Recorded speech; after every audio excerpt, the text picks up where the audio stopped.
Good afternoon, I'm Herman Green with the Midday News. For those of you watching online through onespotmedia.com, a very special welcome to you. A policeman assigned to the St. Catherine North Division has been hospitalized with bullet wounds after he was attacked in Old Harbour, St. Catherine. The incident happened sometime after midnight on West Street. The corporal was shot several times, including in the neck, and is said to be in serious condition. The Jamaica Constabulary Force Corporate Communications Unit says during the attack, the policeman managed to shoot his attacker. The circumstances which led to the attack are not yet known. In the wake of yesterday's police shooting incident in Spalding, Clarendon, the Jamaica Constabulary Force has issued a statement urging persons to desist from obstructing or violently confronting the police as they carry out their duties. There was chaos in the town yesterday morning after a policeman shot a bus driver during an altercation. This resulted in a melee during which a police vehicle was damaged. Reinforcement had to be called in to restore order. The statement from the JCF says while officers are trained to deal with different situations, it is imperative that citizens recognize that they have a duty to comply with the police instructions and not to encourage other persons to attack the officers. As the Inspectorate of Constabulary investigates the Spalding incident, the police are urging the residents to remain calm. An appeal has also been made for witnesses to assist in the probe. Residents in porous Manchester and their Member of Parliament are this afternoon expressing concerns about the rising number of murders and spate of robberies in the community. They say persons have become fearful of being on the street past certain hours, and even businesses are closing early as a result. MP for Manchester Southern, Michael Stewart, wants the National Security Minister to improve the resources at the Porous Police Station, which he says has only one unreliable service vehicle, which was unable to foil a recent robbery. It was told to me that the police vehicle, they spotted the probe box car which carried out the robbery in the communities some Sundays ago. And when they tried to give chase, by the time they get to the Winston Jones Highway, the car started overheating. Meanwhile, one resident laments that the people are living in fear of one criminal who continues to elude the police. They say the individual is responsible for the recent murder of Nicholas Smith. The murder here, you know, we never have nothing to do with it, you know. But you still then kill my cousin Feet because they say him kill him, man. But the whole of him and dead and him and them friend, you know, don't know who kill him already, you know. Because them in for them look gang violence and for them look mix up with some man from other community. So for them thing go sour, them have this youth, yeah. But really I want to tell you, man, really cause the problem can come here, come call that man if he come here so. And the man them just trail him, come here so, come knock him here so. And that's how my cousin get caught up in it and get murdered.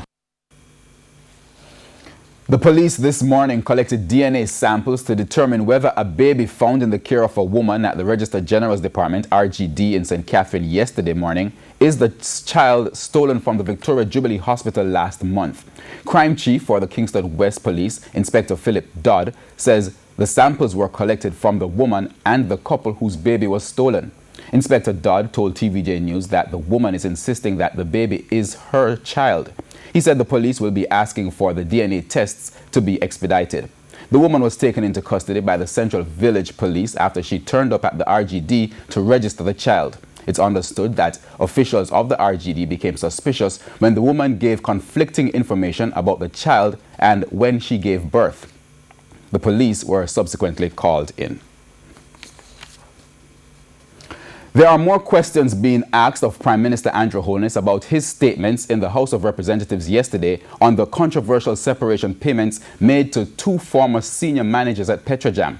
Deputy Executive Director of National Integrity Action, NIA, Dr. Patrice Charles, states that the issue is one of trust.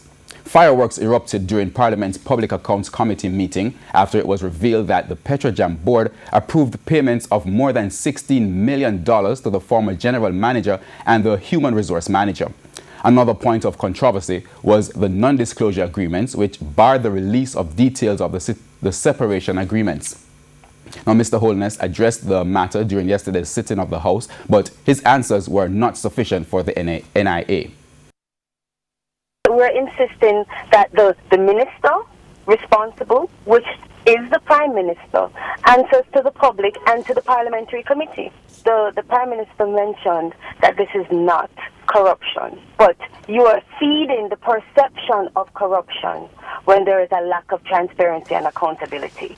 And when the public sees, when the public reads the very detailed report from the Auditor General as to the breaches that took place at Petrojam, and then at the same time we're seeing that there is a withholding of information in regards to that matter, then what you're doing is you're fostering discontent in the public. The public will believe that you are hiding something.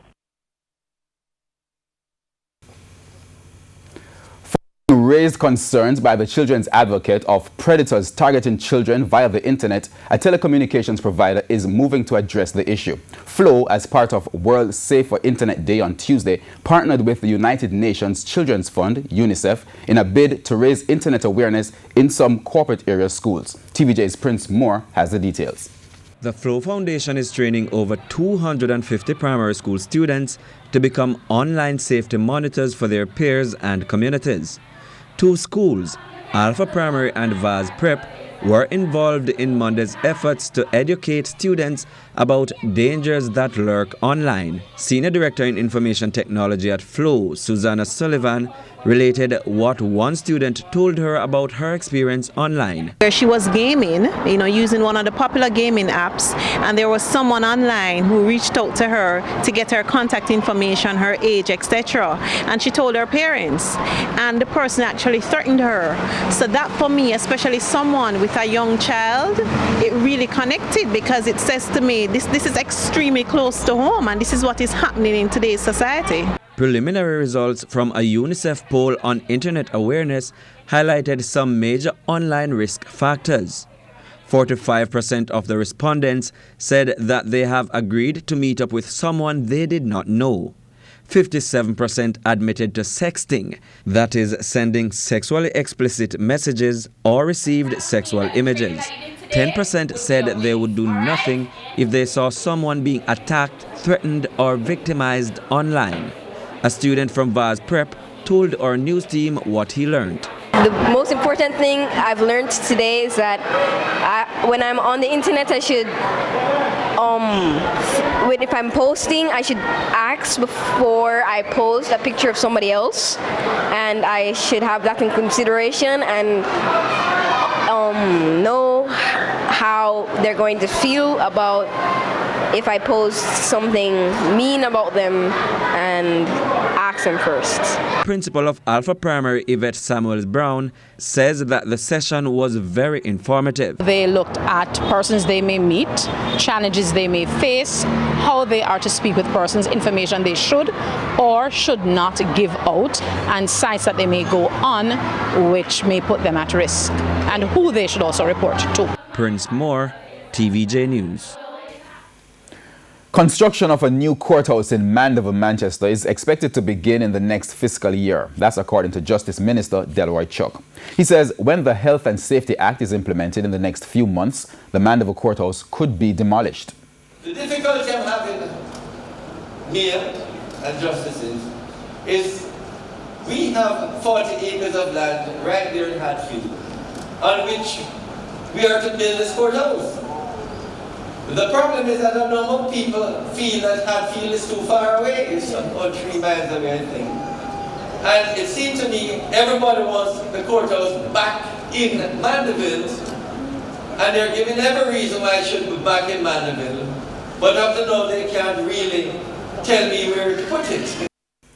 He says consultations will be held on a location in Mandeville where construction can begin by the end of this calendar year or in early 2020. I will be speaking to all the stakeholders in Manchester so that we can decide whether Hatfield is the right place, or if Hatfield is not the right place, find a place in Mandeville that I can start building before the end of the next fiscal year. That is, I want to start building in early 2020. In the meantime, he said at least 6 regional court complexes are needed over the next 3 to 5 years. Said we need at least 3 to start in this fiscal year. But at the very minimum, we must have 2, of which 1 must be in Manchester. Mr. Chuck made the disclosure at the recent swearing-in ceremony for 35 new justices of the peace in Manchester. To a TVJ News follow-up now, the Jamaica Public Service Company, JPS Co, is refuting complaints from residents of Hatfield Avenue in Portmore St. Catherine who claim that faulty JPS infrastructure left them without electricity for several days last week. On Sunday, residents complained about prolonged disconnected services as well as the removal of several meters. They said their community was without electricity from last Thursday. According to the residents, a new system was installed which they claim had technical issues. But Public Relations Officer at JPS, Audrey Williams, says that's just not true. Other teams on the ground had found that a number of illegal connections were connected to the network. And this in turn led to the destruction of a transformer, the burning of the core of a transformer 2 weeks ago. And we had replaced that. Now, 2 weeks on, another transformer suffered a similar fate because of the illegal connections. So that, in fact, has been the problem in terms of their supply. Ms. Williams highlighted that illegal connections continue to be a challenge for the power company and legitimate customers. Therefore, she's appealing to citizens to desist from the practice.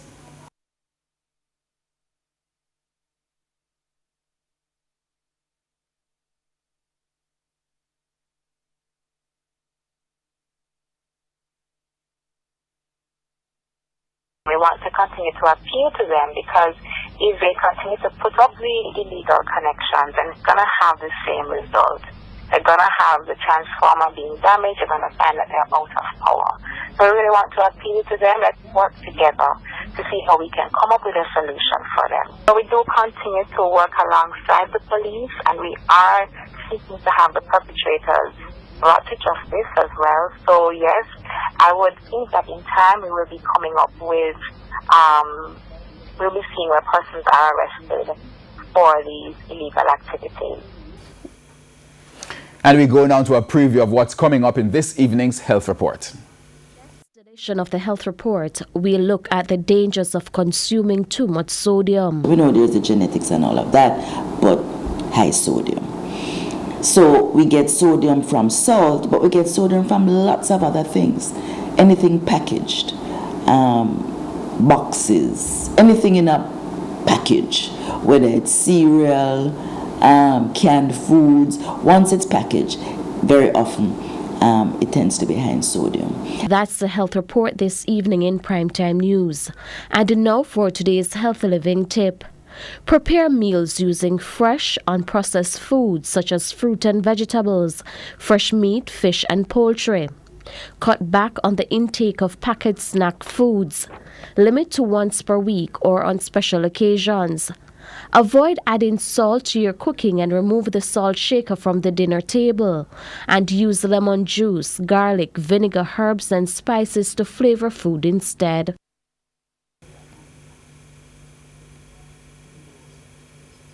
We go on to news in sports as Western Jamaica is in danger of losing their 2 teams in the Red Stripe Premier League. That's because Montego Bay United and Reno are finding it difficult to escape the relegation zone.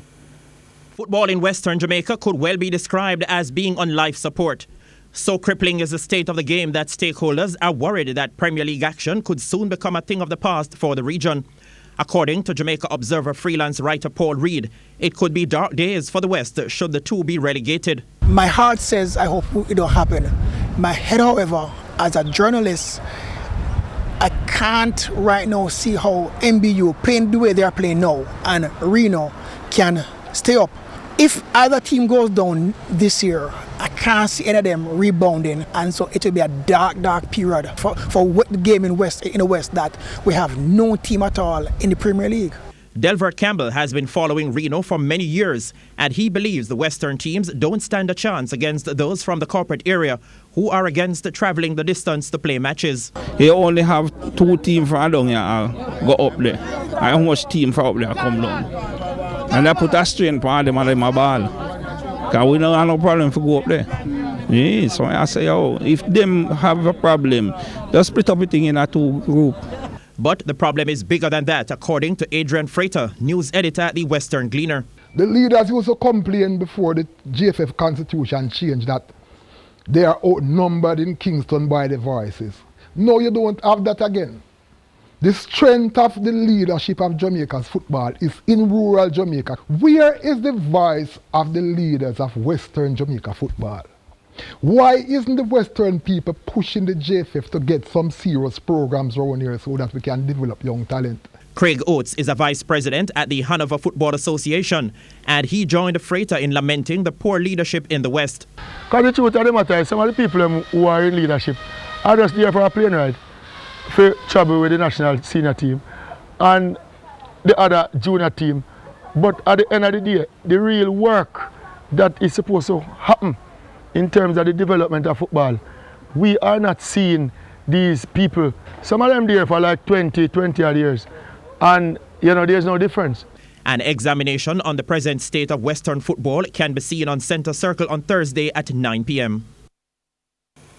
And that's the Midday News. I'm Herman Green. Join us at 7 for the Primetime News Package. On behalf of the news, sports and production teams, good afternoon.